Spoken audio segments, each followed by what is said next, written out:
Hello guys, I am ECEALAGOK and I am a third year of industrial engineering student.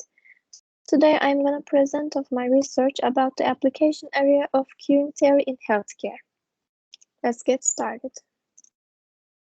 What is queuing theory? Queuing theory is the mathematical study of the congestion of delays of waiting in line. Queuing theory examines every component of waiting in the line to be served, including the arrival process, service process, number of servers, number of system places, and the number of customers, which might be people, data packets, cars, etc. How queuing theory works. At its most elementary level, queuing theory involves the analysis of arrivals at a facility, such as a bank or fast food restaurant, then the service requirements of the facility, tellers or attendants. Application area of queuing theory in healthcare.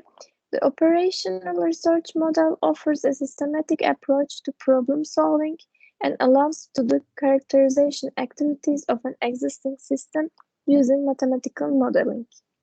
How does one decide on the best locations of medical clinics and emergency vehicles for providing maximum healthcare coverage to a given population? How many base locations of medical ambulances are needed in the total distance from the locations to the hospital must be less than a certain value. These are some questions.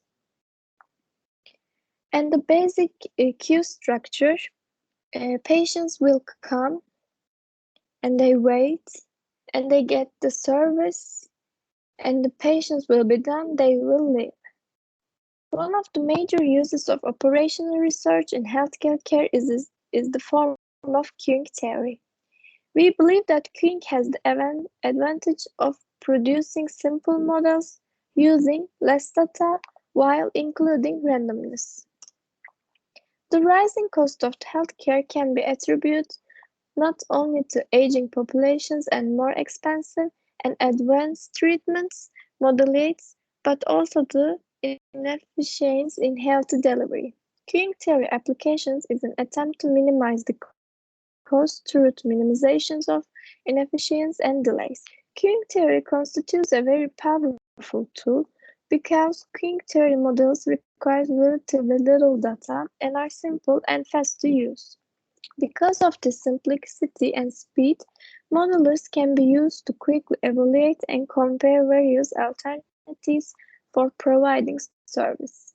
Beyond the most basic issues of determining how much capacity is needed to achieve a specified service standards, queuing models can also be useful in gaining insights of the appropriate degree, specializations, or flexibility to use in organizing resources, or on the impact of various priority schemes of determining service orders among patients.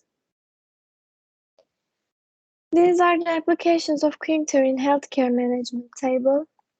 The queuing theory in healthcare management divided by the three: healthcare system design, healthcare system operation, healthcare system analysis. The patient scheduling, resource scheduling, and ambulance service are likely the most extensively referenced management problems in healthcare. With the modification of several aspects of categorization, they employed a classification of three major subgroups of queuing research models applied in healthcare management. The one is the healthcare system design, the second one is the healthcare system operation, and the third one is the healthcare system analysis, as shown as figure 1. Healthcare system design. This group of models attempts to make future forecasts by estimating anticipation population demands and subsequently allocating resources as needed. A variety of solutions geared towards distinct medical institutions, hospital, ambulatory care center, or groups of them are investigated.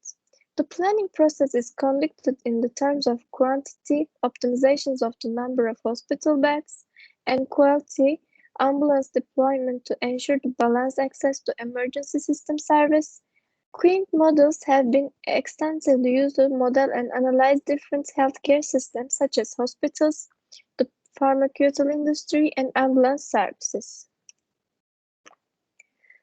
The one is king are formed even when their capacity is greater than demand, when there is a variation. Few would argue with the converse that when demand is higher than capacity, there is the indeterminate wait. But even if we service faster than the rate at which patients are coming, there will still be queues. This happens as arrivals and service has variation.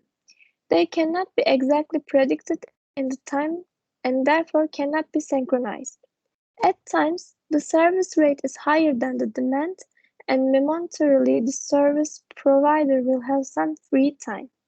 This is less likely a busy service, as the unused capacity cannot be stored and recovered. The average utilization is less than 100%.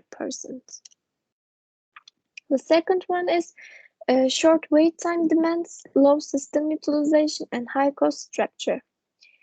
Figure 2 shows the classical relationships between system utilization and patient's average wait time.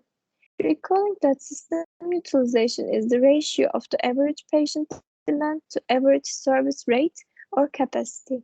It can only increase by tracking to the right of the x-axis in the average patient demands has increased or the system capacity has been reduced. It is a systematic plot of how the patient's average wait time for a service varies with the system utilizations. With this, a few observations follows.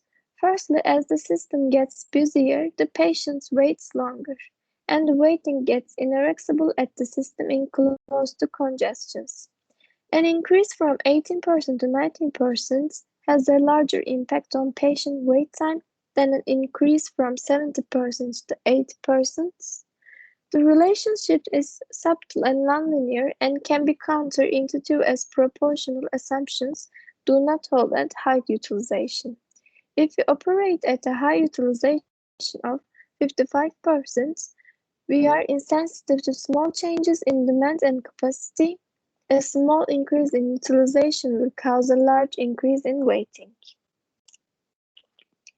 This is typically faced at a hospital that operates with a high bed occupancy rate, or a small urge in bed request means suddenly several patients may have to wait for admission for a very long time, trigger much operational response. On the other hand, a small increase in bed capacity at high BOR, possibly by using temporary beds reserved for the use, tends to restore the admission wait time very quickly. Secondly, to achieve a low time wait, the system must operate at a very low utilization by investing in slack capacity and therefore have a high cost structure. Different response systems operate at different utilization levels to cater to their patient's urgency. An emergency response system, for example ambulance, may have to operate at about 20% and relatively urgent admitting units at 75%. The graph also shows that we operate at a low. Variation in demand and service rate affects patients' wait time significantly. This is the some graph of impact of variability in demand and service on average wait time. These are the three lines ABC. Two service units with the same capacity and demand may experience different patients' wait times. One reason could be marked difference in the variation of their patients' arrivals or their service durations. Figure 3 illustrates schematically the impact of variation of the average wait time. Curve A is the typical of a system with higher variation compared with curve B. For the same utilization level, we see a longer patient wait time. Line C shows an ideal setting with no variation, which is typically a synchronized automated arrival and service mechanism where congestion happens only when demand exceeds capacity. This figure suggests a guide to decide a appropriate operation utilization level for a service. Similarly, the principle of scale applies in a 100-bed unit is targeted into smaller units for some reason. If the patients are homogeneous, having the same arrival and service patterns, and in the service is split into 2 units, there may be significant impact on patient wait time. So a unit of 100 beds will be a shorter wait time than we split into 5 12-bed units, although the total capacity is the same. Splitting a service is a common investigation that we consider, and it will be good to analyze the impact of patients' wait time. The number 4 is size and partitioning impacts patients' wait time. It is known that a larger service unit has economies of scale as the fixed overhead is spread thinner, supporting an argument for expansion until some threshold is reached.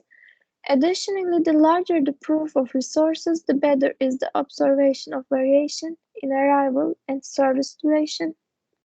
This is the figure 4. The blue line is 12 bed, the pink line is 40 bed, the red line is 100 bed. Figure 4 illustrates that a 100 bed unit is able to operate at a higher utilization for the same patient's wait time than a 20 bed unit, as the smaller bed unit will face space shortage much more frequently. Putting it all together, the expression below shows how the 4 factors affect the patient's average wait time. This is an approximation for a system with high utilization, as exact equations are not known. The expression shows that the average wait time is proportional to the square of the variability, patient's arrival or demand, and the service duration, but lessened by the number of service providers, and the higher the arrival rate or lower the service rate, the longer is the wait time. This is the formula of the patient's average wait time. This presentation has highlighted the usefulness of analytic Quint models in giving qualitative insight and quantity approximation. When evaluating or planning a new service system, we start by estimating the wait time and queue using the Quint models. It is then following a discrete event simulation which handles greater complexity. The Quint analysis guides a subsequent simulation analysis by assessing the feasibility of resource requirements and screening the alternatives of a service design, thereby reducing the explanation space when simulating. In summary, inherent variation in patient presentation and treatment scores means that patient queues have to be managed through approximate capacity sizing and impact analysis. This is the end of my presentation. Thank you guys for listening to me. If you have any questions, I would like to answer. Bye bye.